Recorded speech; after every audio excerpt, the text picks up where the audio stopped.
आपके ही अपने YouTube channel Chopra education में मैं हर्षाई चोपड़ा आपका हार्दिक स्वागत करता हूं। मेरे प्यारे बच्चों, नीट पीजी की काउंसलिंग के लिए शेड्यूल जारी हो चुका है, लेकिन 50% प्राइवेट सीट जो गवर्नमेंट फीस पर होने हैं उन पर अभी भी सवाल खड़ा हुआ है।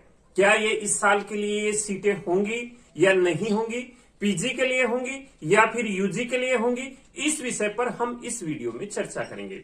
तो वीडियो शुरू करने से पहले मैं आपको बता दूं कि अगर आप काउंसलिंग के बारे में पूरी जानकारी लेना चाहते हैं तो हमारी बुक डाउनलोड कर सकते हैं। इस वीडियो की डिस्क्रिप्शन बॉक्स में लिंक दिया गया है, या फिर आप इसको हमारी वेबसाइट www.chopraeducation.in से डाउनलोड कर सकते हैं। जैसे डाउनलोड करेंगे हम आपसे संपर्क कर लेंगे, आप हमारी पेड सर्विस भी ले सकते हैं। अब बात करते हैं, जो पीजी का शेड्यूल जारी हुआ है वो शेड्यूल 1 सितंबर से है। पीजी काउंसलिंग के लिए जो शेड्यूल जारी हुआ है वो 1 सितंबर से लेकर के 31 अक्टूबर 22 तक है। 31 अक्टूबर 22 तक है पीजी काउंसलिंग का शेड्यूल। और ये जो शेड्यूल है, ये इस पर कोई भी कोर्ट केस वगैरह इतना इफेक्ट नहीं करेगा। क्यों नहीं करेगा वो मैं आपको बताता हूं।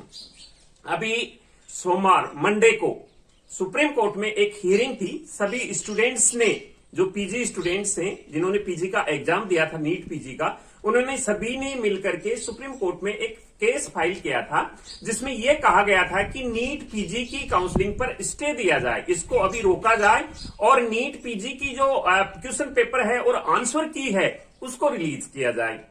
तो ऐसा उन्होंने एक केस फाइल किया था सुप्रीम कोर्ट में, और मंडे को उसकी हियरिंग थी। हियरिंग में सुप्रीम कोर्ट ने ये बिल्कुल साफ कहा है कि नीट पीजी की काउंसलिंग किसी भी कंडीशन में डिले नहीं होगी, उस पर स्टे नहीं दिया जा सकता। तो ये तो क्लियर हो चुका है कि जो नीट पीजी की काउंसलिंग है वो 1 सितंबर से ही स्टार्ट हो जाएगी। जब ये 1 सितंबर से नीट पीजी की काउंसलिंग स्टार्ट हो रही है, तो क्या ये 50% सीट्स जो गवर्नमेंट फीस पर होनी है, क्या ये लागू हो चुकी हैं? तो अभी तक इनकी सिचुएशन ये है कि अभी तक ये लागू नहीं हुआ है। अभी काउंसलिंग स्टार्ट होने में अभी 20 डेज का ही समय शेष बचा है, लेकिन अभी तक ये जो 50% सीट्स हैं ये गवर्नमेंट फीस पर नहीं हुई हैं। प्रेजेंट सिचुएशन ये है कि 3 फरवरी को एनएमसी ने सभी स्टेट्स को नोटिस दे दिया था, हाल ही में डिम्ड को भी नोटिस दिया था, लेकिन अभी तक इन पर कोई इंप्लीमेंट नहीं हुआ है।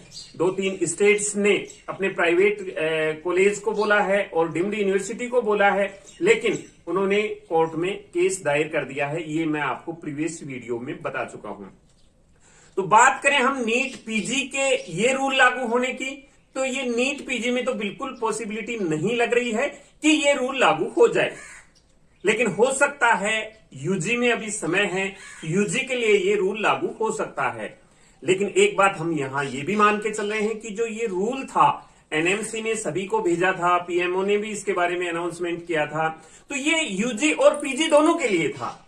लेकिन अभी संभावना ये बन रही है कि पीजी में ये लागू होना असंभव है। असंभव इसलिए है क्योंकि इसमें काउंसलिंग स्टार्ट होने में अभी 20 डेज का ही समय बचा है, और किसी भी प्राइवेट मेडिकल कॉलेज ने या फिर डिम्ड ने अपने फीस रिड्यूस नहीं की है, बल्कि कुछ डिम्ड यूनिवर्सिटी ने तो पुराने हिसाब से ही 100% जो सीट्स हैं उनकी पुराने हिसाब से ही फीस डिक्लेयर कर दी है। तो अभी तक की सिचुएशन ये है। जो सिचुएशन है हमें आपको बताना जरूरी था, क्योंकि आपको इस बात से अवगत कराना है कि काउंसलिंग में अभी क्या इवेंट्स हो रहा है, क्या पोजीशन है किस केस की। तो अभी इसके लिए इफेक्ट जो हो रहा है वो एक ही केस इफेक्ट होगा काउंसलिंग के लिए, वो होगा जो 16 अगस्त को मद्रास हाईकोर्ट में हियरिंग है, वही इफेक्ट हो सकता है। लेकिन अभी हम मान के ये चल रहे हैं कि पीजी की काउंसलिंग पर तो ये भी इफेक्ट नहीं होगा। हो सकता है पुराने वाला ही रूल लागू हो जाए। अभी ईडब्ल्यूएस का केस की भी सुनवाई 17 अगस्त को है, लेकिन उसका भी मान के चल रहे हैं कि जो पुराने सिस्टम से चला आ रहा है वैसे ही लागू हो जाए। तो अभी इसके बारे में एक सवाल ही बना है, जिसका जवाब अभी तक किसी के पास नहीं है कि इस साल से 50% प्राइवेट सीट गवर्नमेंट फीस पर होंगी या नहीं होंगी, ये अभी तक किसी के पास भी इसका जवाब नहीं है। जो प्रेजेंट सिचुएशन थी वो मैंने आपको बता दी है कि पीजी में ये लागू होने की फिलहाल कोई संभावना लग नहीं रही है, क्योंकि अभी तक किसी भी कॉलेज ने ऐसा लागू किया नहीं है। जो 3 फरवरी को नोटिस दिया था स्टेट्स के लिए एनएमसी ने, उसके बाद में ऐसा कोई नोटिस नहीं है और हो सकता है कि स्टेट्स ने इसके ऊपर ज्यादा ध्यान भी ना दिया हो। तो ये कंडीशन है 50% गवर्नमेंट सीट की, गवर्नमेंट फीस पर जो 50% प्राइवेट सीट होने की। जैसे ही इसके बारे में कोई अपडेट्स मिलेंगी हम आपको जरूर इन्फॉर्म करेंगे। मिलेंगे नए वीडियो में नई अपडेट के साथ में। तब तक मैं हर्षाई चोपड़ा आपसे लेता हूं विदा। जय हिंद।